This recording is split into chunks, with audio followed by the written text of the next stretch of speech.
हरे कृष्णा। आप सभी का साक्षी गोपाल के इस प्रांगण में स्वागत है। आज हम साक्षी गोपाल का दर्शन तो फिजिकली हमने कर लिया, लेकिन हम इस कहानी की तत्व को समझने की कोशिश करेंगे और इस कहानी के ऊपर मनन करने की कोशिश करेंगे। तो यहाँ पे हम लोग दो चीज़ करने वाले हैं अगले 1 घंटे में। एक तो जो भी हम तीर्थस्थली आज जाने वाले हैं उस सब का जो कहानी है मैं पहले बताऊंगा, और उसके बाद जो है इस पूरी यात्रा और जगन्नाथ जी का जो कॉन्शियसनेस है, चेतना है, उसके बारे में हम थोड़ा सा चर्चा करेंगे। तो हम अभी यहाँ पे साक्षी गोपाल, लिंगराज, अनंत वासुदेव, बिंदु सरोवर, ये चारों का वर्णन करने वाले हैं। उसके बाद जो है आपको इस यात्रा में क्या भावना से रहना चाहिए और इस यात्रा से आपको क्या मिलेगा उसके बारे में हम चर्चा करेंगे। ठीक है।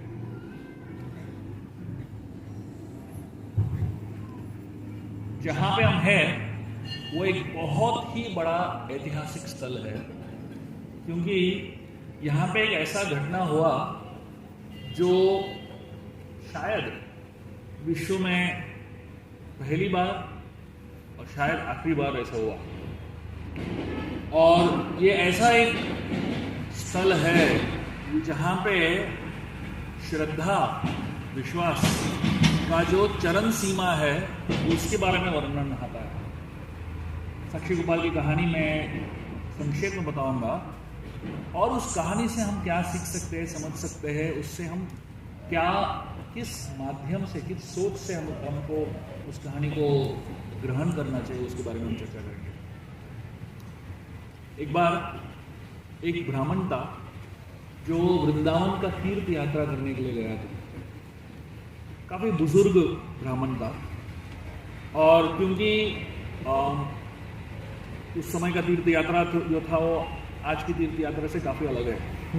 हम लोग एक ट्रेन फ्लाइट पकड़ के आ जाते हैं तीर्थ यात्रा करने के लिए, है ना, और यहाँ पे काफ़ी कुछ गंदगी छोड़ के चले जाते हैं। लेकिन उस समय का तीर्थ यात्रा पूरा एक अलग चेतना में होता था। तो हमारा यात्रा सही में कब शुरू हुआ आप सोचेंगे तो हमारी यात्रा उस दिन शुरू हुआ जिस दिन हमने निर्णय किया कि हम जगन्नाथपुरी जाएंगे। जिस दिन आपको पहला मेल आया, अनाउंसमेंट जब हुआ है ना कि इस्कॉन चौपाटी का यात्रा होने वाला है, और आप लोगों ने एक दूसरे के साथ चर्चा करके डिसाइड कर लिया कि जाना है हमें, बस उस दिन से यात्रा शुरू हो गया। अभी हम लोग जो दर्शन कर रहे हैं वो इस यात्रा का चरम सीमा है, लेकिन जिस दिन निश्चय किया यात्रा जाना है उस दिन से यात्रा शुरू होगी। और आप सोचेंगे मतलब मई जून में यात्रा का अनाउंसमेंट हुआ, उस समय से अभी तक कितने महीने हो गए? 6-7 महीने हो गए। और 6-7 महीनों में आपने कितनी बार यात्रा के बारे में बातचीत किया, यात्रा के बारे में प्लानिंग किया, कितनी बार? वो सब जो है यात्रा ही है। तो मतलब 1 दिन का यात्रा नहीं है, 6 दिन का यात्रा नहीं है, ये 6 महीना का यात्रा है। और ये जो चेतना है ये हमारा जीवन भर का चेतना होना चाहिए। इसलिए ये यात्रा के अंत में हम दूसरा यात्रा अनाउंस कर देते हैं। अगला साल हम महाराज बोलेंगे हम इधर जाएंगे। तो महाराज क्यों ऐसा बोलते हैं? ताकि हमारा यात्रा जो है जारी रहे, है कि नहीं? तो इसको नित्य यात्रा बोलते हैं। तो साक्षी गोपाल की जो कहानी है वो उसकी शुरुआत होती है वृंदावन से, जहाँ पे एक बुजुर्ग ब्राह्मण वहाँ पे साक्षी गोपाल का दर्शन करने के लिए, उस समय तो उनका नाम साक्षी गोपाल नहीं था, उनका नाम सिर्फ गोपाल था। तो गोपाल का दर्शन करने के लिए गए वृंदावन, और उस यात्रा के दौरान एक व्यक्ति ने उनको बहुत मदद किया। यहाँ पे कई महीने चलना पड़ता था एक जगह पहुंचने के लिए। तो ये व्यक्ति जो था, इस बुजुर्ग ब्राह्मण के साथ कई महीनों तक उसने सेवा की, अलग अलग प्रकार से उसने सेवा की, और इतनी सेवा उसने की कि जब वो वहां पे पहुंचे, भगवान के सामने इस ब्राह्मण का हृदय जो है इतना पिघला हुआ था। उसने उस ब्राह्मण को कहा कि आपने मेरा दिल जीत लिया, आपने मुझे इतना मदद किया साक्षी गोपाल का दर्शन करने के लिए कि मैं आपको, मेरी जो पुत्री है वो आपको देना चाहता हूँ, आपसे विवाह कराना चाहता हूँ। क्योंकि उसने उस व्यक्ति का चरित्र इतने महीनों से देख लिया, उनको लगा कि ये व्यक्ति मेरा इतना देखभाल कर रहा है तो मेरी पुत्री का भी अच्छा देखभाल करेगा। ये सोच के साथ उन्होंने ठान लिया। देखिए, जब हम दूसरों की सेवा करते हैं, कोई भी प्रकार की सेवा करते हैं, भगवान की सेवा करते हैं, भक्तों की सेवा करते हैं, कोई अपेक्षा के साथ सेवा नहीं करना चाहिए। ऐसा नहीं था कि ये जो छोटा ब्राह्मण था वो सोच रहा था कि मैं इतना सेवा करूंगा तो मुझे एक पत्नी मिल जाएगी। इस अपेक्षा के साथ उसने सेवा किया ही नहीं था, वो निरपेक्षा के साथ सेवा किया उसने, बस सेवा भाव से उसने किया। और ये ब्राह्मण जो था इतना कृतज्ञ हो गया कि उसको लगा कि मुझे इस व्यक्ति को मेरा सबसे प्रिय जो चीज है वो देना चाहिए, और उसके लिए उसके जीवन में सबसे प्रिय था उसकी पुत्री। उसने कहा कि मेरी पुत्री को इसको देता हूं। तो ये ब्राह्मण ने कहा कि देखो, आप अपने परिवार को पूछ लो पहले, आप ऐसे ही बोल रहे हो, आप अपने परिवार से पूछे बिना कैसे दे सकते। तो इस ब्राह्मण ने कहा नहीं, मैं ही डिसीजन लेता हूं, मेरे परिवार में कोई प्रॉब्लम नहीं है, सबको ऐसे ही लगता है। बोलने में बड़ी बात है, लेकिन एक्चुअली डिसीजन मेकर तो कोई और ही है सब परिवार में, है ना, अलग अलग प्रकार के डिसीजन मेकर होते हैं। तो ये ब्राह्मण ने तो कह दिया। तो उस छोटे ब्राह्मण ने कहा, अरे आप गोपाल के सामने कह रहे हो, ऐसा नहीं करना चाहिए, आप सोच लो एक बार। उसने कहा मैंने निश्चय कर लिया तो बस कर लिया। तो ये दोनों चले गए अपने अपने गांव, और कई महीने हो गए, कोई अता पता नहीं है उस ब्राह्मण का, कोई शादी वादी का कोई प्रपोजल नहीं आया। क्योंकि यहाँ पे जो बुजुर्ग ब्राह्मण जब वापस गए, बहुत बड़ा हल्ला हो गया घर पे, और सब लोग उसके ऊपर चिल्लाने लगे, ये इसके पास किधर है पैसा, इतना दरिद्र ब्राह्मण है, इसके पास कुछ भी नहीं है, इसको हम कैसे दे सकते। प्रॉब्लम क्या है कि आप कोई भी शास्त्र पढ़ लो, कोई भी शास्त्र की कहानी पढ़ लो, जब भी ब्राह्मण का नाम आता है तो हमेशा पुअर ब्राह्मण ही आता है। आपने कभी ऐसा देखा क्या रिच ब्राह्मण? नहीं होगा। क्यों मालूम है? क्योंकि ब्राह्मण जो है वो सरस्वती का ज्ञान अर्जित करता है ना, सरस्वती से उनका बहुत कनेक्शन है। और सरस्वती जो है ब्रह्मा की पत्नी है, और ब्रह्मा जो थे विष्णु के नाभि से उनका जन्म हुआ, तो विष्णु उनके पिता बन गए, है कि नहीं। और विष्णु की पत्नी जो है लक्ष्मी देवी है। तो मतलब सास और बहू का कभी कनेक्शन बराबर बैठता नहीं है। लक्ष्मी सास है तो सरस्वती बहू है, कनेक्शन बराबर बैठता नहीं है। तो मतलब जिसके पास बहुत लक्ष्मी है उसके पास सरस्वती ज्यादा नहीं रहेगा, जिसके पास सरस्वती बहुत है उसके पास लक्ष्मी ज्यादा नहीं रहेगा। यहाँ पे बोल रहे हैं कि ये दरिद्र ब्राह्मण है, इसके पास कुछ नहीं है, हम अपने पुत्री को कैसे दे सकते इसको। तो इसने कहा नहीं, मैंने निश्चय कर लिया। सबने विरोध किया और सबने तिरस्कार कर दिया प्रपोजल को। तो ये जो ब्राह्मण था वो कुछ कर नहीं पाया। तो थोड़े समय के बाद, कुछ महीनों के बाद, इस छोटे ब्राह्मण को लगा कि गोपाल के सामने इन्होंने प्रण लिया था, और गोपाल के सामने प्रण लेने के बाद जो है मुकर रहे हैं, ये उनके आध्यात्मिक प्रगति के लिए अच्छा नहीं है। वो अपने बारे में नहीं सोच रहे थे, ऐसा नहीं सोच रहे थे कि उसने मुझे बता दिया और मुझे अपना जो प्रॉमिस है वो तोड़ रहा है, ऐसा नहीं। वो उनके बारे में ही सोच रहा था तब भी।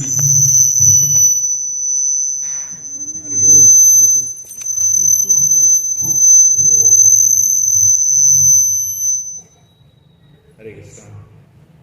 तो तब भी वो उनके बारे में ही सोच रहा था।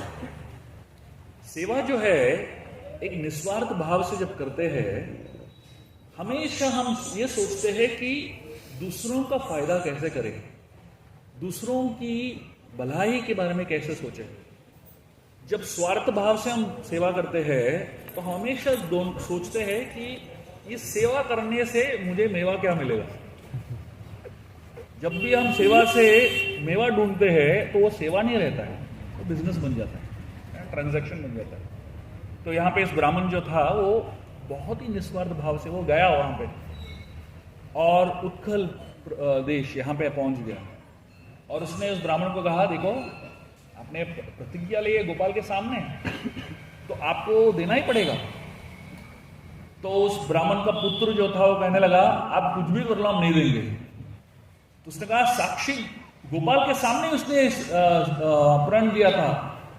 तो उसने कहा, आपके पास कोई विटनेस है, कोई साक्षी है आपके पास? वहां पर तो कोई नहीं था, हम दोनों थे और गोपाल थे। बोला, जब तक आप कोई साक्षी नहीं लाओगे जिन्होंने प्रण लिया तो हम मानेंगे नहीं। तो ब्राह्मण ने कहा, एक ही साक्षी है, उनके पास जाके पूछता हूं मैं, क्या कर सकते हैं। वापस वृंदावन चला गया गोपाल के पास और गोपाल के सामने खड़ा होके वो ये बात करने लगा कि इस ब्राह्मण का जो जीवन है, आध्यात्मिक जीवन है, वो बहुत बड़े संकट में है। उसने आपके सामने प्रण लिया था तो वो प्रण तोड़ रहा है, तो उसका आध्यात्मिक जीवन तो नष्ट हो जाएगा। तो आप कृपया आइए और मुझे मदद कीजिए और साक्षी दीजिए। भी काफी समय तक गोपाल जी चुप थे क्योंकि जो डेटी है, अर्च विग्रह है भगवान के, उनके जॉब प्रोफाइल में बोलना नहीं है ना? वो उनकी जॉब डिस्क्रिप्शन में आता ही नहीं है। अवतार ले वो बहुत बोलते हैं, कृष्ण आए और बहुत भगवदगीता बोल ली है, लेकिन डेटी के रूप में, अर्च विग्रह के रूप में आते हैं, उनकी जॉब प्रोफाइल में आता ही नहीं है बोलना है।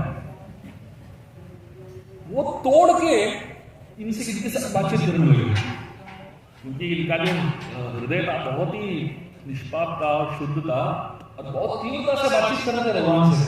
ऐसा बातचीत कर रहे थे कि ये व्यक्ति सुन ही रहे हैं और उनसे बात कर सकते हैं। तो गोपाल से भी रहा नहीं गया, उन्होंने उनको कह दिया, अरे मैं विग्रह हूं, मैं कैसे चल सकता हूं साक्षी देने के लिए। उसने कहा, आप बोल सकते हो तो चल भी सकते हो।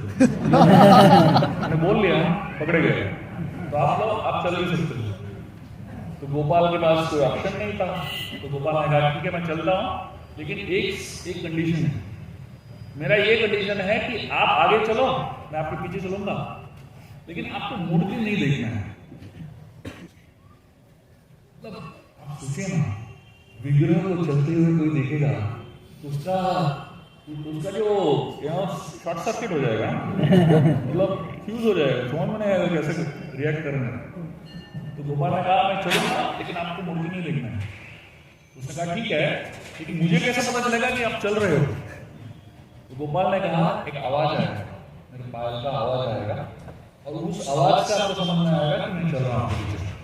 तो ब्राह्मण चलता है और गोपाल उसके पीछे पीछे चल रहे हैं। अब सोचिए क्या अनुभव होगा वो, है ना? भगवान पीछे चल रहे हैं हमारे। एक्चुअली हकीकत में हम सबके जीवन में भगवान है हमारे पीछे, वो हकीकत है। मतलब हर व्यक्ति के जीवन में भगवान पीछे है, लेकिन हमको दिखते ही नहीं है। इसका ये मतलब नहीं कि भगवान नहीं है हमारे पीछे, हम सबके पीछे भगवान है। बस ये विश्वास होना चाहिए कि पीछे भगवान है, बस चलते रहो आगे। और एक समय ऐसा आया कि इसको आवाज सुनाई नहीं दिया और इससे रहा नहीं गया। पीछे मुड़ के देख लिया, वहां पे भगवान खड़े थे और उसके बाद भगवान बोले, नहीं यहां से अभी हिलने वाला नहीं। और उसके लिए ये लकीली ऐसा हो गया था कि उसी गांव के एकदम बाहर खड़े हो गए भगवान। तो ये व्यक्ति गया अंदर गांव में और बोलने लगा कि भगवान आए साक्षी देने के लिए। तो पहले तो किसी को विश्वास नहीं हो रहा था, लेकिन बाद में सब लोग उठ के वहां पे आए तो उन्होंने देखा कि साक्षात भगवान वहां पे खड़े हैं और साक्षी देने के लिए वहां पे खड़े हैं। तो उसके बाद जो है सबका हृदय जो है पिघल गया और उस ब्राह्मण ने उस छोटे ब्राह्मण के साथ उसकी पुत्री का विवाह कर दिया। तब से यहाँ पे भगवान खड़े हैं, साक्षी गोपाल बन गया। हम सबके जीवन में 3 प्रकार के भाव होने चाहिए। पहला भाव है साक्षी भाव, दूसरा भाव है कछुआ भाव और तीसरा भाव है पद्म भाव। ये 3 भाव जो है हर भक्त के जीवन में होने चाहिए। साक्षी भाव का मतलब क्या है? साक्षी भाव का 2 मतलब है। एक तो हमें ये एहसास और हमें ये विश्वास होना चाहिए कि भगवान हमें देख रहे हैं, चाहे और कोई देखे न देखे, भगवान तो हमें हमेशा देख रहे हैं। हम सबको कोई सीसीटीवी कैमरा की जरूरत नहीं है मॉनिटर करने के लिए, अंदर एक सीसीटीवी कैमरा फिट है, हम सबके हृदय में एक सीसीटीवी कैमरा है, कंटिन्यूअस मॉनिटरिंग चल रहा है। तो हम जो भी करते हैं हमें ये विश्वास होना चाहिए कि भगवान हमें देख रहे हैं। ये पहला सोच है साक्षी भाव का। और दूसरा सोच है साक्षी भाव का ये है कि हम जो है, हम आत्मा है, शरीर नहीं है कि नहीं? तो शरीर जो है बहुत सारे कार्य कर रहा है, लेकिन आत्मा जो है सिर्फ देख रहा है। ये एक दूसरा तरीका है सोचने का, साक्षी भाव का।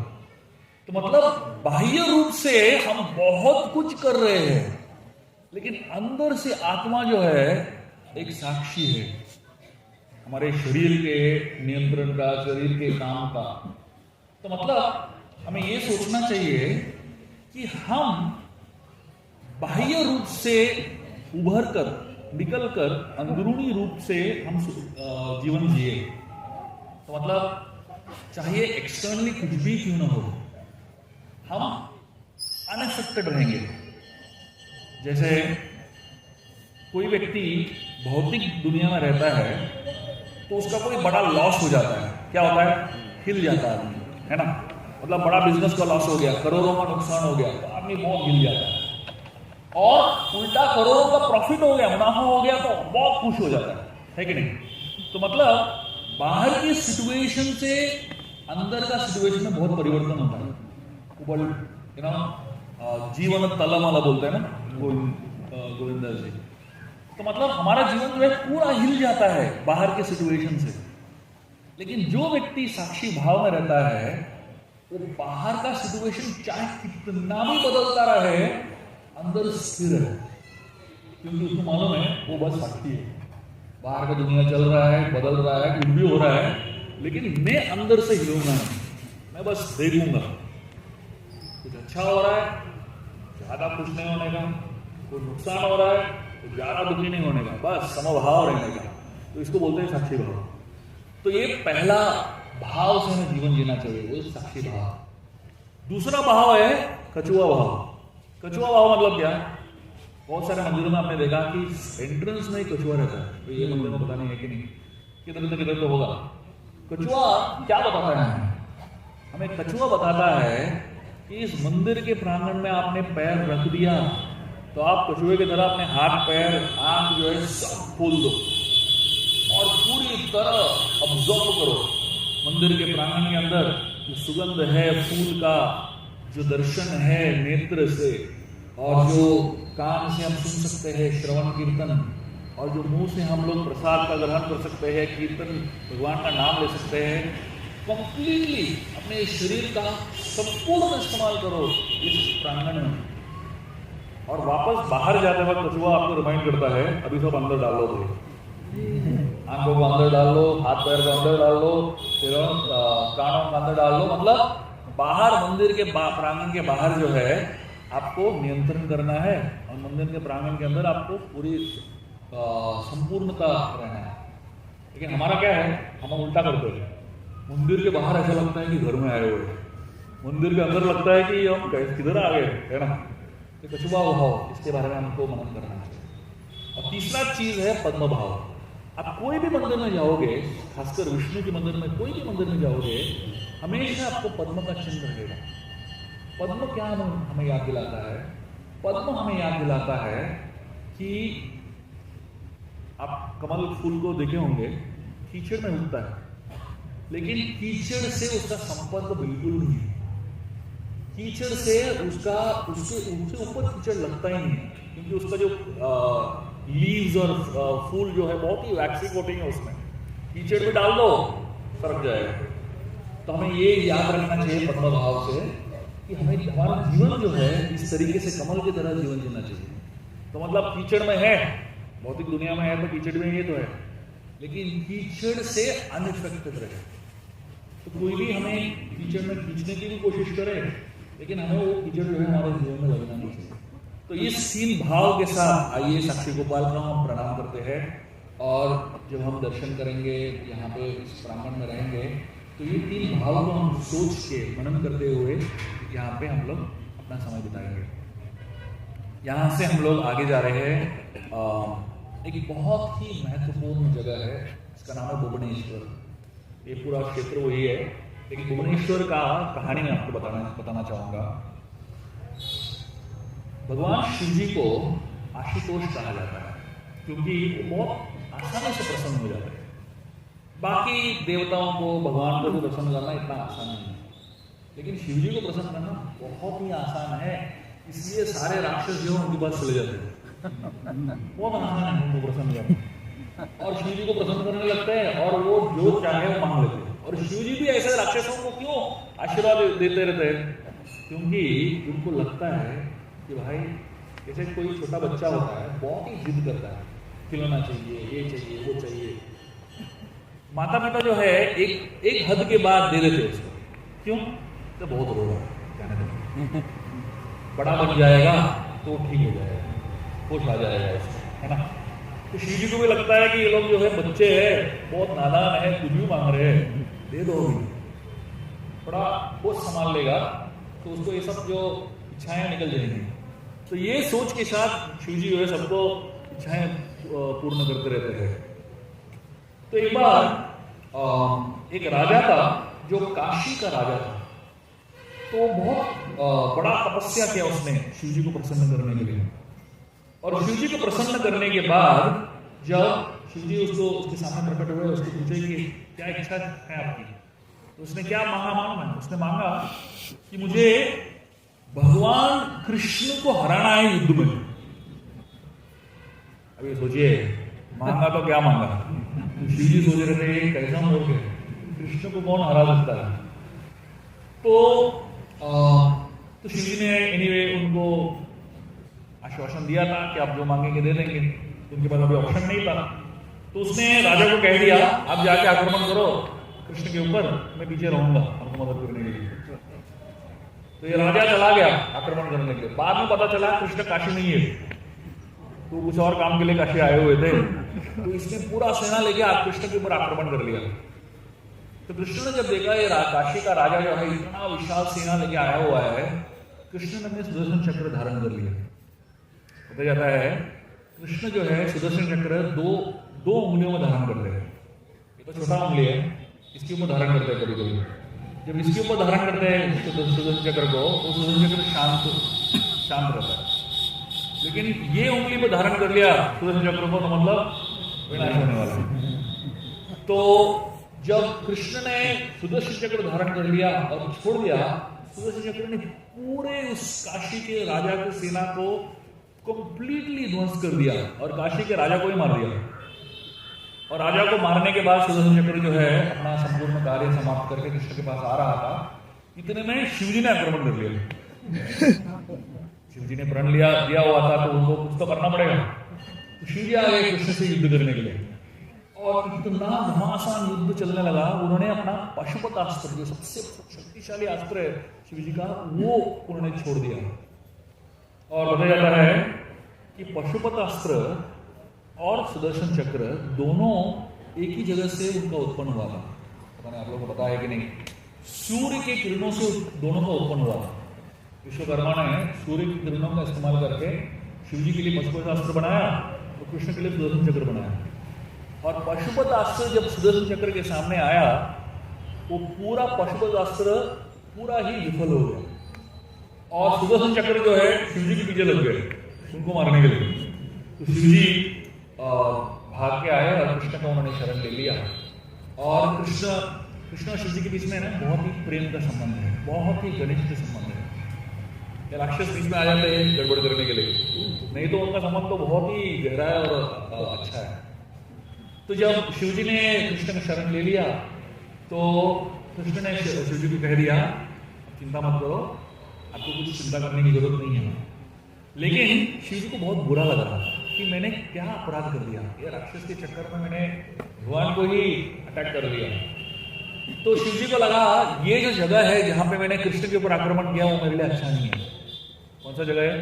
काशी। तो शिव जी का जो सबसे प्रमुख स्थल है वाराणसी काशी, वो बोले यहाँ पे मैं नहीं रह सकता हूँ। बहुत ही मेरे लिए वो जो दर्द वाला जो पीड़ा वाला जो सोच है वो रहेगा कि मैंने अपने इष्ट देव के ऊपर आक्रमण कर लिया, तो मुझे यहाँ से निकलना है। तो कृष्ण ने कहा आप चिंता मत करो, मैं आपको एक जगह देता हूँ, वहां पे आप जाके रह जाओ, बहुत ही अच्छा जगह है। और ये जगह जो था वो जो है मेरे सबसे प्रिय क्षेत्र पुरुषोत्तम क्षेत्र से नजदीक है। और उन्होंने कहा इस जगह का नाम है एकरम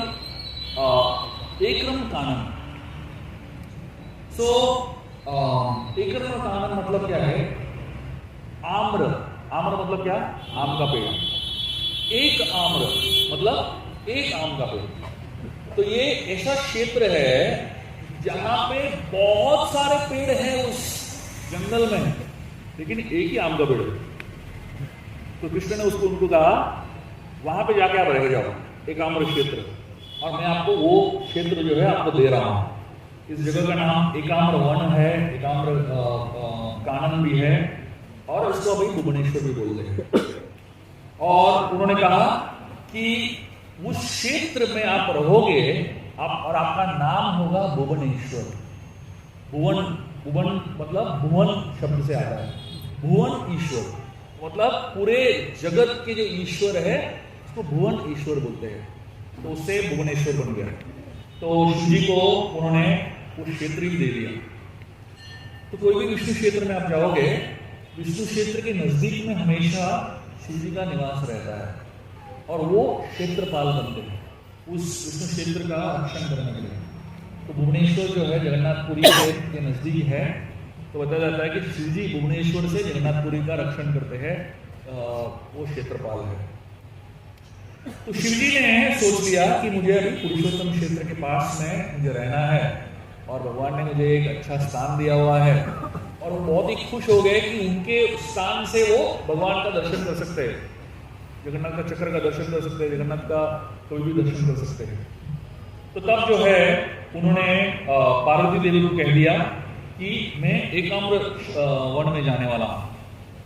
तो जब पार्वती ने इस वन के बारे में सुना, वो बहुत प्रभावित हो गई, बहुत खुश हो गई। उन्होंने कहा मुझे भी जाना है। तो शिव जी ने कहा मैं अपना थोड़ा सा काम निपटा लेता हूं काशी में, आप पहले चले जाओ। तो पार्वती देवी जो है अपने सिंह के ऊपर आरूढ़ होके इस एकाम्र वन में आ गई।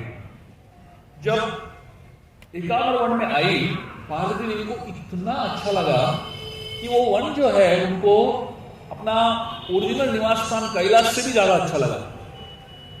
तो उस वन में वो भ्रमण करने लगी, और बताया जाता है कि जहां पे वो भ्रमण करने लगी उनको वो आम का पेड़ दिख गया। और सबसे अचरज वाली चीज थी, उस आम के पेड़ के नीचे शिव जी का एक लिंग था। पहले से शिवलिंग था, शिव जी आने से पहले वो शिवलिंग वहां पे स्थापित हो गया था। और बताया जाता है कि शिवलिंग जो था स्वयंभू था, किसने ऐसे शिवलिंग को बनाया नहीं, पहले से ही वहां पे था।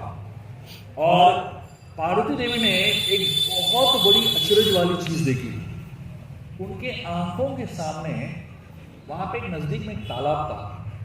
उस तालाब से बहुत सारे सुंदर गाय निकलने लगे, और गाय तालाब से निकल के, मतलब पानी के अंदर से निकल के सीधा चल के गई शिवलिंग के ऊपर, और शिवलिंग के ऊपर अपना पूरा दूध डाल दिया, शिव का अभिषेक कर दिया अपने दूध से, और वापस सारे गाय जो है पानी के अंदर चले गए। तो पार्वती देवी ने ये दृश्य जब देख लिया, वो इतनी अचंभित हो गई, इतनी अचंभित हो गई, तो उन्होंने निश्चय कर लिया कि मुझे यहाँ पे रहना है, और वो भी एक गाय चराने वाली के रूप में रहना है। तो पार्वती देवी ने एक गाय चराने वाली का जो वेश धारण कर लिया, और वहां पे उस शिव जी के जो लिंग है उसकी प्रार्थना करने लगी, सेवा करने लगी। और बताया जाता है कि बहुत सारे दिन पार्वती देवी कैसे निकल गए शिव जी की प्रतीक्षा में और इस लिंग की सेवा में।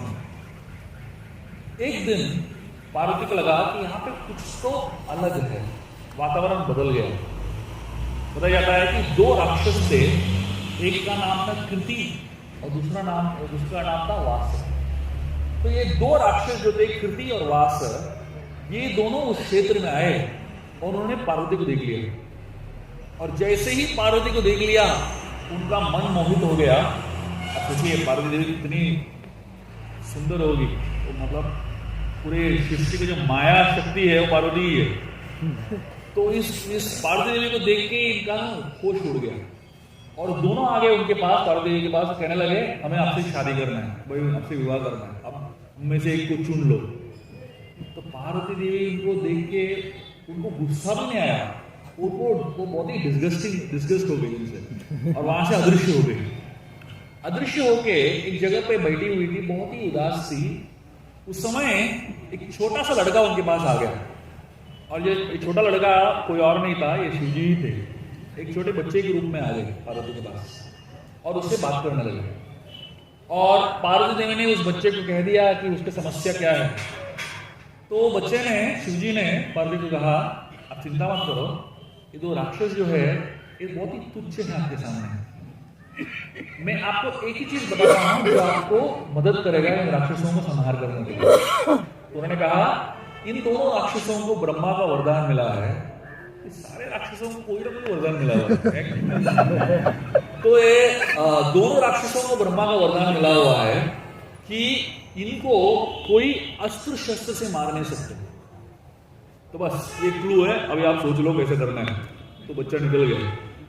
पार्वती को समझ में आ गया कि इसका इन दोनों को ऐसे निपटना है। तो पार्वती वापस चली गई इनके पास और उनको कहने लगी मैं आप दोनों में से एक से शादी करने के लिए तैयार हूं, लेकिन एक कंडीशन है, आप दोनों में से जो मुझे अपने कंधे को उठा सकता है उससे मैं विवाह करूंगी। ये दोनों हंसने लगे, बोला यार ये तो इतनी नाजुक स्त्री है, इनको उठाने में क्या प्रॉब्लम है, जिम में तो इतना किलो उठाते हैं। तो पार्वती देवी ने, उनको मालूम नहीं था किसको उठाने वाले हैं। तो उन दोनों ने आपस में बहस बहुत कर लिया। उन्होंने कहा दोनों हम एक साथ आपको उठाएंगे। तो पार्वती देवी जो है उनके कंधे के ऊपर चढ़ गई, दोनों के कंधे के ऊपर, एक पैर यहाँ पे, दूसरे पैर दूसरे के कंधे पे। और पहले तो ये लोग खुश थे, विवाह करने को मिलने वाला है। एक क्षण के बाद उनको इतना पीड़ा होने लगा। पार्वती का दूसरा नाम है विश्वम्भरी। विश्वम्भरी मतलब क्या है, पूरा विश्व उनके अंदर ही है, समाया हुआ है, विश्वम्भरी बोलते हैं उनको।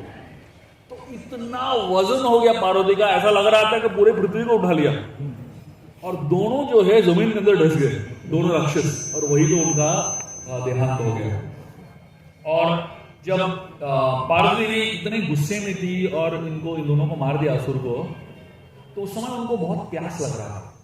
बड़ा युद्ध करने के बाद बहुत प्यास लगता है कि नहीं, जैसे 16 मारला करने के बाद बहुत प्यास लगने लगता है। संघर्ष हो गया हमारा।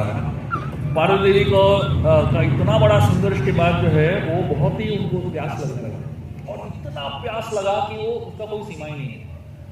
तो शिवजी उस समय वहां पे प्रकट हो गए और शिवजी ने पार्वती के प्यास को बुझाने के लिए उन्होंने अपने त्रिशूल से जमीन पे एक छेद बनाया और वहां पे एक बहुत विशाल तालाब बन गया जिसका नाम था शंकरवाती। तो वह तालाब जो है पानी से भर गया, लेकिन पार्वती देवी ने कहा मुझे इस तालाब में पानी नहीं पीना है, मुझे ऐसा पानी पीना है जो सारे विश्व के तीर्थ स्थानों का मिला हुआ पानी है। तो उसके बाद जो है शिवजी ने एक और बहुत ही सुंदर तालाब बनाया और उन्होंने नंदी को कहा कि सारे विश्व से जितने तीर्थ स्थान है उस सबका पानी लेके आ जाओ, और वो सारा जो पानी है इस तालाब में भर दो। तो नंदी ने विश्व के जितने तीर्थ स्थान है उन सबका पानी लेके आए और उस तालाब में भर दिया, और उस तालाब का नाम था बिंदु सरोवर। और बताया जाता है कि इसमें मंदाकिनी गंगा है, प्रयाग, पुष्कर, नैमिषा, प्रभास, जितने तीर्थ स्थान है सबका पानी उस बिंदु सरोवर में मौजूद है। और शिवजी ने बिंदु सरोवर क्रिएट करने के बाद जो है उन्होंने जनार्दन भगवान को बुलाया, निमंत्रण दिया, और ब्रह्मा जी को बुलाया, और ब्रह्मा जी और जनार्दन भगवान को उस स्थान के पास में निवास करने के लिए उन्होंने आगमन किया। बताया जाता है कि भुवनेश्वरी जो पार्वती देवी है उन्होंने बहुत पानी का ग्रहण कर लिया और बहुत ही संतुष्ट हो गई बिंदु सरोवर का पानी पीने के बाद। और उसके बाद शिवजी ने सारे देवताओं को बुलाया उस पानी में स्नान करने के लिए, और शिवजी ने 2 आशीर्वाद दिया सारे भक्तों को। उन्होंने ये कहा कि जो भी व्यक्ति शंकर वापी इस तालाब में स्नान करेगा उसको शिवजी के सारे जो गुण हैं वो मिल जाएंगे। तो मतलब शिवजी के जितने सद्गुण है वो हम हमारे अंदर आ जाएगा। और उन्होंने ये कहा कि बिंदु सरोवर में जो स्नान करेगा वो व्यक्ति जो है, जो भगवान का क्षेत्र है, भगवान का जो आध्यात्मिक धाम है, उसको वो प्राप्त कर लेंगे। और शिवजी ने जनार्दन को ये निमंत्रण दिया कि आप आके इस तालाब का जो ईस्टर्न साइड है वहां पे आप निवास कीजिए। और जनार्दन भगवान जो है, विष्णु की जो रूप है, वो अनंत शेष के रूप में आके इस तालाब के एक और निवास करते हैं। उनका नाम है अनंत वासुदेव। और बताया जाता है कि उस समय से अनंत वासुदेव वहीं पे निवास कर रहे हैं। बताया जाता है कि ये जो अनंत वासुदेव का जो मंदिर है बहुत ही प्रसिद्ध मंदिर है। और बताया जाता है कि उस मंदिर के अंदर जो भगवान के विग्रह है वो जगन्नाथ बलदेव सुभद्रा ही है, लेकिन अलग रूप में है। आप जगन्नाथपुरी जाएंगे, जैसे कल राधाराम महाराज जी कह रहे थे अपने प्रवचन में कि जब पहली बार उन्हें जगन्नाथ का दर्शन किया बहुत ही भ्रमित हो गए कि ये क्या है, तुम्हें समझ में आ रहा क्या रूप है भगवान का, है ना। लेकिन यहाँ पे आप जगन्नाथ बलदेव सुभद्रा का ओरिजिनल रूप देखोगे। बताया जाता है कि बलदेव जो है अनंत वासुदेव के रूप में है, जो शेषनाग है आध्यात्मिक जगत में, वही रूप में यहाँ पे आपको दर्शन मिलेंगे बलदेव का। और बताया जाता है कि यहाँ पे सुभद्रा महारानी जो है एक कलश और एक कमल का फूल धारण करके वो खड़ी है। और भगवान विष्णु जो है वो वासुदेव के रूप में खड़े हैं। और बताया जाता है कि यहाँ पे जो विष्णु है उनका जो विग्रह है थोड़ा सा अलग है बाकी विष्णु के विग्रहों से। यहाँ पे विष्णु के हाथ में गदा है एक हाथ में, और एक हाथ में चक्र है। साधारणतः विष्णु जो है चक्र को ऐसे धारण करके आपको दर्शन मिलेंगे, या तो ऐसे पकड़े हुए दर्शन मिलेंगे ना। जहाँ पे पहले विष्णु का दर्शन किया हुआ है यूजुअली चक्र जो है ऐसे होता है, लेकिन इस मंदिर में चक्र जो है नीचे है, भगवान ऐसा लेके खड़े हैं चक्र को। तो बताते हैं, आचार्य कहते हैं कि ये ऐसे क्यों खड़े हैं। बताते हैं ये जो भगवान है ये कुरुक्षेत्र के भगवान है। मतलब कुरुक्षेत्र में उन्होंने प्रण लिया था कि वो हथियार नहीं उठाएंगे युद्ध के लिए, है ना। वो वाले भगवान है बगड़े, मतलब हथियार नीचे है उनके। तो ये प्रण लिया हुआ है कि हथियार का इस्तेमाल नहीं करूंगा। तो यहाँ पे जो धाम है ये अलग ही सोच विचार से बना हुआ है। यहाँ पे शक्ति से प्रदर्शन नहीं होता है, यहाँ से प्रेम से प्रदर्शन होता है। ये अलग ही प्रकार का धाम है। और एकाम्र कनन का और एक बहुत ही खास चीज है गौड़ी वैष्णव के हिसाब से। आप सबने वो कहानी सुनी होगी जो शुकदेव गोस्वामी तोता बन के आते हैं और शिवजी और पार्वती का जो कहानी है भागवत सुन रहे हैं, श्रवण कर रहे हैं, वो कहानी यहाँ पे होती है एकाम्र वन में। शिवजी और पार्वती जो है एकाम्र वन में बैठ के भागवत श्रवण करते हैं नित्यता। तो आज भी आप एकाम्र वन जाओगे, भुवनेश्वर जाओगे, लिंगराज का दर्शन करोगे, आपको समझ में आना चाहिए ये शिवजी का वो रूप है जो कंप्लीटली श्रीमद् भागवतम में लीन है। तो यहाँ पे शिवजी जो है बहुत ही भागवत मूड में है। तो इसलिए बहुत ही ऑस्पिशियस है हमारे लिए कि यहाँ पे शुकदेव गोस्वामी ने शिवजी से भागवतम सुना। तो मतलब हमारा जो भागवत का जो पूरा सिद्धांत है यहाँ से शुरू हुआ। और उसके बाद जो है उड़ के यहाँ पे पार्वती देवी की कहानी है कि पार्वती देवी सुन रही थी भागवतम, लेकिन पार्वती देवी जो है 10th कैंटो के लिए प्रतीक्षा कर रही थी। और शिवजी जो है पहला 9 कैंटो खत्म होने तक वो 10th कैंटो में प्रवेश करेंगे ही नहीं। तो पार्वती देवी सुन रही थी। एक समय वो बहुत ही वो फिलॉसफी बोर हो जाता है ना आदमी। कहानी सुन सकते हैं लोग, कहानी में लोग जगे रहते हैं, लेकिन फिलॉसफी शुरू हो गया तो लोग सो जाते हैं। तो पार्वती देवी थोड़े समय के बाद सो गई। तो वो बीच में शिव जी जो बोल रहे थे, पार्वती देवी ऐसा आवाज कर रही थी। तो शिव जी को समझ में आ रहा था कि ऑडियंस सुन रहा है कि नहीं? तो थोड़ा सा रेसिप्रोकेशन होना चाहिए ऑडियंस का भी। तो शिव जी को लग रहा था कि पार्वती देवी सुन रही है, तो वो अपना आंख बंद करके पूरा भागवतम बोल रहे हैं। एक समय ऐसा आया कि पार्वती सो गई। अभी सोने के बाद तो आवाज नहीं निकलेगा। तो ये शुक्रे गोस्वामी ऊपर बैठे हुए थे तोते के रूप में। उनको बहुत टेंशन हो रहा था कि ये समझ में आ गया शिव जी को कि पार्वती सो रही है, तो ये कहानी बंद कर देंगे। तो शुक्रे गोस्वामी पार्वती की आवाज में करने लगे, और वही एग्जैक्ट वही फ्रीक्वेंसी में शिव जी का पार्वती सुन रही है। थोड़े समय के बाद उन्होंने आंख खोल के देखा तो पार्वती फर्स्ट क्लास हो रही है यहाँ पे। शिव जी सोच रहे अरे आवाज कौन निकाल रहा है। बाद में देखा कि तोता है वो आवाज कर रहा है। तो शिव जी को गुस्सा आ गया और उस तोते के पीछे भाग गए। और वो तोता जो है भुवनेश्वर से उड़ के बद्रिकाश्रम चला जाता है। कितना दूर उड़ के जाता है सोचिए। और वहां पे जाके व्यासदेव की पत्नी की जो गर्भ है उसके अंदर प्रवेश कर लेता है। उसके बाद वो सुखदेव गोस्वामी के रूप में बाहर आते हैं 16 साल के बाद, और भागवतम सुनाते हैं। तो ये जो कहानी है उसकी शुरुआत जो है यहाँ पे हुई एकाम्रकानंद। तो अगर आप वहां पे जाएंगे और आप में से बहुत सारे भक्त होंगे जो भागवतम के पहले स्कंद से आगे गए ही नहीं। बहुत लोग जो है पहले स्कंद में शुरू करते हैं बहुत एंथुसियाज्म के साथ, दूसरे स्कंद में अटक जाते हैं और वापस पहला स्कंद शुरू होता है 1-2 साल के बाद। वैसे बहुत लोगों का चक्कर चल रहा है पहला दूसरे स्कंद में ही। और कुछ लोग जो है दूसरे स्कंद से निकल के 5वें स्कंद में अटक जाते हैं और उसके आगे बढ़ नहीं पाते।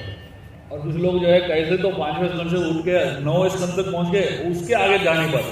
तो ये सब ब्लॉक्स है हमारे सबके जीवन में भागवत श्रवण के, भागवत को पढ़ने का।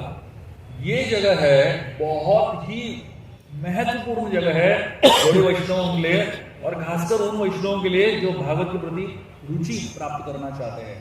आप वहां पे बैठिए और प्लीज प्रार्थना कीजिए कि जो रुचि सुखदेव गोस्वामी को था भागवत सुनने में, वो रुचि का थोड़ा सा भी भाग हमें मिले, ताकि हम भागवत को एटलीस्ट एक बार तो पढ़ पाए, है कि नहीं? तो आप सभी उस स्थान में आप जाके प्रार्थना कीजिए। मैंने ऐसा कोई स्पेसिफिक स्थान जैसा नहीं है, लेकिन आप उस क्षेत्र में जब रहेंगे तो आप प्रार्थना कर सकते हैं, खासकर अनंत वसुदेव के मंदिर में और उस आंगन में। अभी मैं आपको संक्षेप में इस जगन्नाथपुरी का जो मूड है वो आपको समझाने की कोशिश करूंगा। चैतन्य महाप्रभु जो है सबसे मर्सीफुल कृपालु अवतार है, और जगन्नाथ जो है सबसे कृपालु विग्रह है। जगन्नाथ के जैसे कृपालु विग्रह आपको जीवन में किधर भी नहीं मिलेगा। सारे अर्च विग्रहों के पलके होते हैं, है ना, आईलिड्स बोलते हैं, लेकिन जगन्नाथ जी की आईलिड्स कभी देखा क्या हमने? नहीं होते। क्यों नहीं होते मालूम है? क्योंकि जगन्नाथ जो है उनको आंखों को हमेशा वो खुला रखना चाहते हैं, ताकि उनके भक्त जो भी अच्छा करे उसको देखे बराबर। विष्णु का एक नाम है निमिष अनिमिष, 2 नाम है विष्णु के। और निमिष का मतलब जो आंख को बंद करके रखता है, और जो अनिमिष मतलब जो आंख कभी बंद नहीं करता। ऐसा कोई व्यक्ति है जो आंख बंद भी कर सकता है, बंद भी नहीं कर सकता, ऐसा कैसे? तो ये जगन्नाथ जो है अनिमिष है, मतलब उनकी आंख कभी भी बंद नहीं होता है।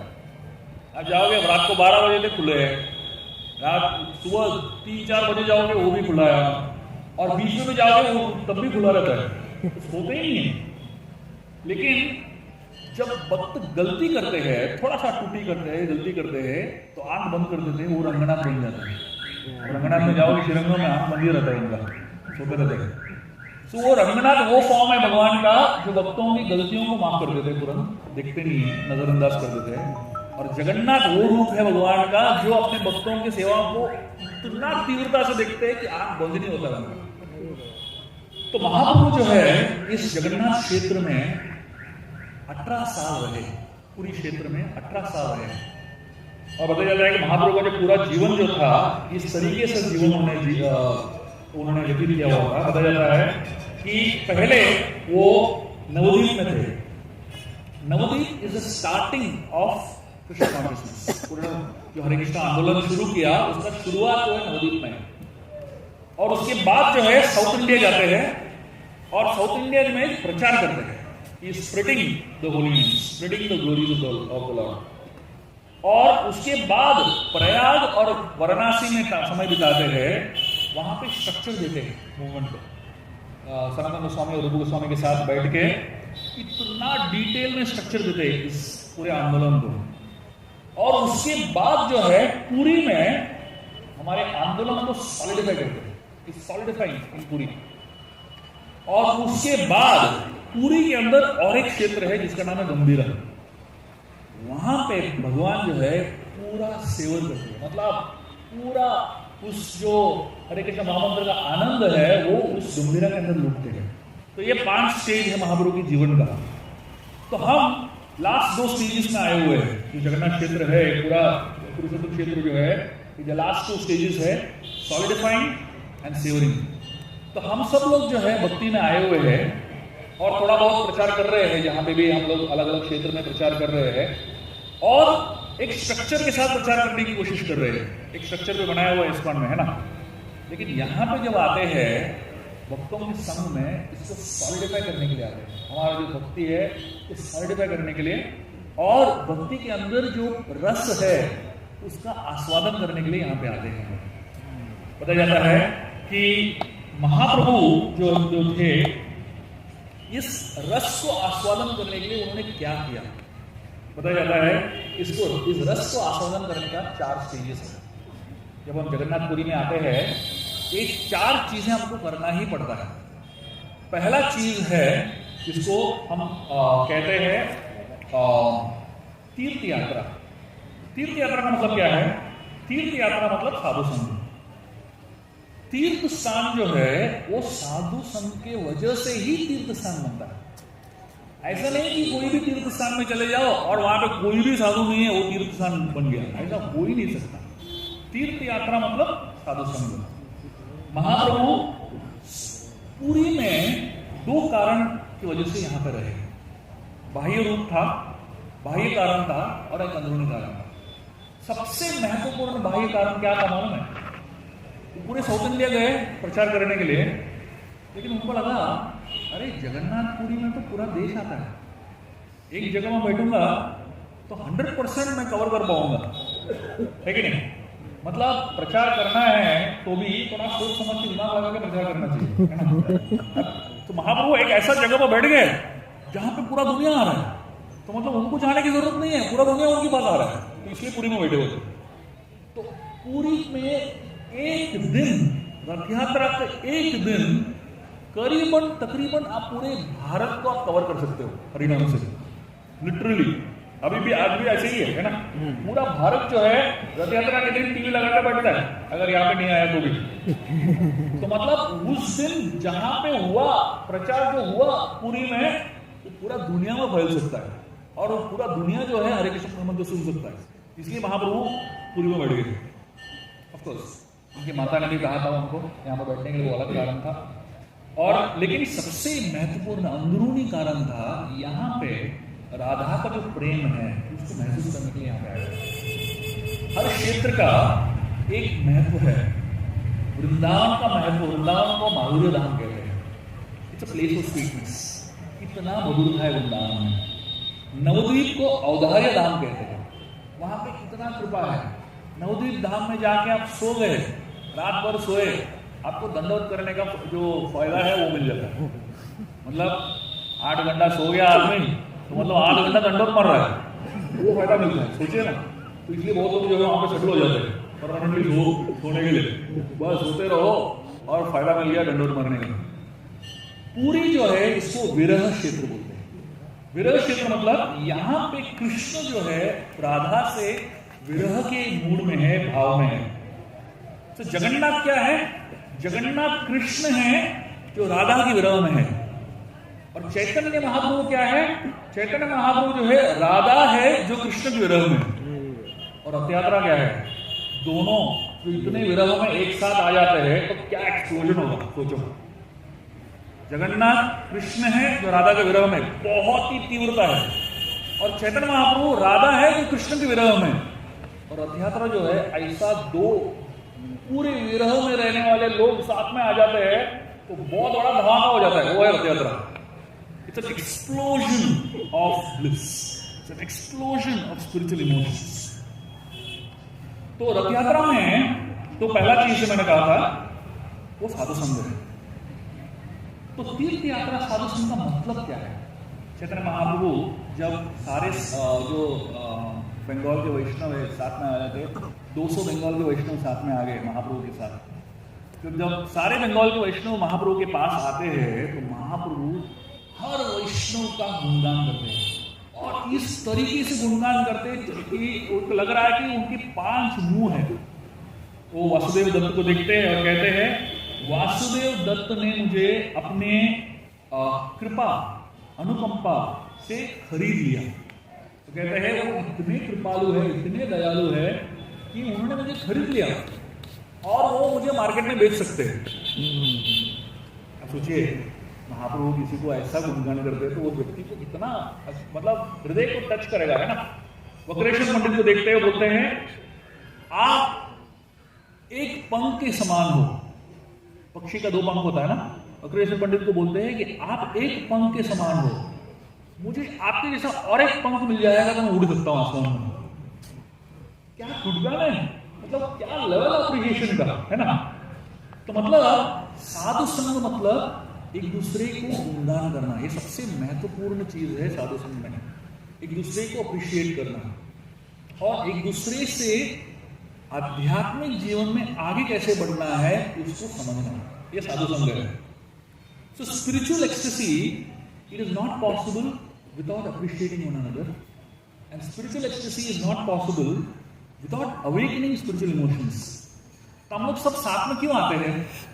साथ में इसलिए आते हैं ताकि एक दूसरे को बहुत ही ज्यादा प्रेरणा दे सके आध्यात्मिक जीवन में आगे बढ़ने के लिए। बताया जाता है कि साधु संग का इतना महत्व बताया जाता है। तो जब आप प्रार्थना कर रहे हो भगवान के सामने, आप एक और भक्ति के लिए कोई प्रार्थना करो, नहीं ले तो प्रार्थना करो ही, लेकिन एक और भक्ति के लिए प्रार्थना करो साथ में। तो ये साधु संग है। मतलब हर वक्त एक और भक्ति के लिए प्रार्थना करेगा, उसके आध्यात्मिक जीवन में उन्नति होने के लिए प्रार्थना करेगा, तो सबका भला हो सकता है कि नहीं। तो हम लोग ना भक्ति भी बहुत सेल्फिश करते हैं। तो हम लोग सोचते हैं कि हमें आगे बढ़ना है भक्ति में। अरे भाई, हमको तो आगे बढ़ना ही है, लेकिन दूसरों को तो आगे बढ़ाते हैं ना थोड़ा। तो साधु संग का फायदा, सबसे पावरफुल फायदा है, आपको पता नहीं कौन आपके लिए प्रार्थना कर रहा है, और आपको लगता है कि हम अपने प्रार्थना के बलबूते पे चल रहे हैं आगे। ऐसा हो सकता है कि कोई और प्रार्थना कर रहा है हमारे लिए, उसकी वजह से हमारा गाड़ी चल रहा है ना। तो साधु संग जो है सबसे महत्वपूर्ण चीज है आगे बढ़ने के लिए। और जब महाप्रभु सबको साथ में लेके आते हैं और सबका गुणगान करते हैं, उसके बाद सबको प्रेरणा देते हैं कि हम कीर्तन करें। तो दूसरा चीज होता है साधु संग में आने के बाद भजन क्रिया होता है। जब भी हम साधु संग में आते हैं, भजन क्रिया तो होता ही होता है। आप पूरे दिन 6 दिन यहाँ पे यात्रा में हो, ऐसा एक भी क्षण नहीं जाएगा कि आपके पास कुछ नहीं है करने को। यहाँ पे भक्त जो है इतना एंगेज रखते हैं कि थक जाता है आदमी, लेकिन एंगेजमेंट खत्म नहीं होता। मतलब आदमी थक जाता है लेकिन श्रवण कीर्तन खत्म नहीं होता है कि नहीं। तो मतलब फायदा है भक्तों के संग में श्रवण कीर्तन करना। आप अकेले ट्राई करो ये करने की, 1 घंटा भी नहीं कर पाओगे। तो यहाँ पे हम लोग 10 घंटा, 12 घंटा, 13 घंटा, कितने घंटे हम लोग लेक्चर सुन रहे हैं, कीर्तन कर रहे हैं और परिक्रमा कर रहे हैं, लेकिन कोई थकता नहीं है। लेकिन वही चीज अकेला करो, खुश हो जाता है आदमी 1 घंटे में, है ना। तो ये शक्ति है, ये पावर है साधु संग का। तो जब महाप्रभु सारे भक्तों के साथ आए, उन्होंने कीर्तन का आयोजन किया। उन्होंने कहा कि चारों दिशा में जाते हैं और चारों दिशा में कीर्तन करेंगे हम। और हर दिशा में जो कीर्तन है महाप्रभु ने उसको ऑर्गेनाइज किया। उन्होंने कहा कि हर कीर्तन में कम से कम 8 मृदंग के प्लेयर्स होने चाहिए और कम से कम 32 करताल के प्लेयर्स होने चाहिए और एक लीड डांसर होना चाहिए और बहुत सारे असिस्टेंट डांसर्स होने चाहिए। तो मतलब और हर ग्रुप में महाप्रभु खुद नाच रहे थे, खुद मौजूद थे। तो इससे हम लोग दो चीज सीख सकते हैं। ऑफ कोर्स महाप्रभु का कीर्तन जो चलता था वो 1-2 घंटा नहीं था, चलता था वो 1 घंटे 72 आवर्स कंटिन्यूसली कीर्तन चल रहा है। सोचिए 72 आवर्स कोई कीर्तन करने की सोच भी सकता है क्या? 24 आवर्स कीर्तन किधर किधर हमारा होता है, लेकिन उसमें एक्चुअली बैठता है आदमी 1-2 घंटा ही बैठता है, बाकी लोग टर्न लेते रहते हैं 24 आवर्स में। लेकिन महाप्रभु का कीर्तन 72 आवर्स कंटिन्यूसली, और वो भी इतनी तीव्रता से। तो हम दो चीज इससे सीख सकते हैं। पहला चीज जो है, भजन क्रिया जो है उसको ऑर्गेनाइज तरीके से करना चाहिए। भजन क्रिया अनऑर्गेनाइज तरीके से नहीं करना चाहिए। तो महाप्रभु ने जो भी भजन क्रिया सिखाया उन भक्तों को बहुत ही ऑर्गेनाइज तरीके से सिखाया। इसलिए हम इस्कॉन में आते हैं, हमको बताते हैं कि किस तरीके से भजन करना चाहिए। आपको छोड़ दिया, आप कुछ भी करो, कुछ नहीं करेंगे। तो इसलिए यहाँ पे ना बहुत स्ट्रक्चर है भजन क्रिया को मॉनिटर करने के लिए। और दूसरा चीज है इंटेंसिटी। इंटेंसिटी मतलब क्या? भजन क्रिया जो है ढीले ढाले तरीके से नहीं करना चाहिए, बहुत ही तीव्रता से करनी चाहिए और बहुत ही अच्छी तरीके से करनी चाहिए। बताया जाता है कि महाप्रभु अपना कीर्तन इतना तीव्र रखते थे, इसलिए राधानाथ स्वामी महाराज हम देखते हैं कि पूरे यात्रा को बहुत ही तीव्र रखते हैं। बहुत सारे लोग इस यात्रा को झेल नहीं पाते क्योंकि उनको लगता है बहुत ही ज्यादा हो गया। लेकिन पर्पसली ऐसा किया जाता है क्योंकि जब तक भक्ति में तीव्रता न हो तब तक हम भक्ति कर ही नहीं पाएंगे।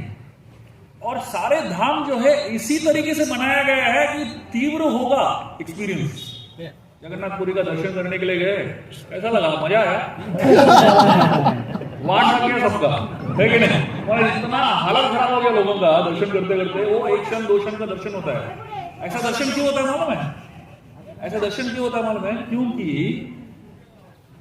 हम जब मृत्यु के समय में नजदीक होते हैं ना, मृत्यु का जो समय आता है तो हम मृत्यु के नजदीक होते हैं, वो बहुत ही तीव्र एक्सपीरियंस होता है।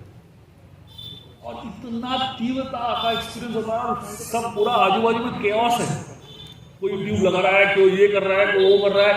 इतना केओटिक एक्सपीरियंस है और उस केओस में हमको फोकस करना है। देखो अभी भी हमको एग्जाम्पल है, केओस चल रहा है आजू बाजू में, फिर भी फोकस कर रहा है कि नहीं? ये ना, ये जो है तीर्थ स्थान में, ये हमारा प्रैक्टिस सेशन है। चाहे कितना भी केओस हो आजू बाजू में, वो एक क्षण जो जगन्नाथ के सामने है पूरा फोकस करो बस।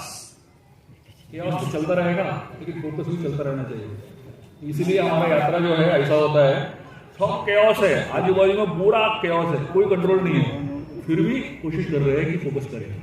This is practice for the final chaos in life. और भजन क्रिया के बाद जो है तीसरा चीज होता है अनंत निवृत्ति।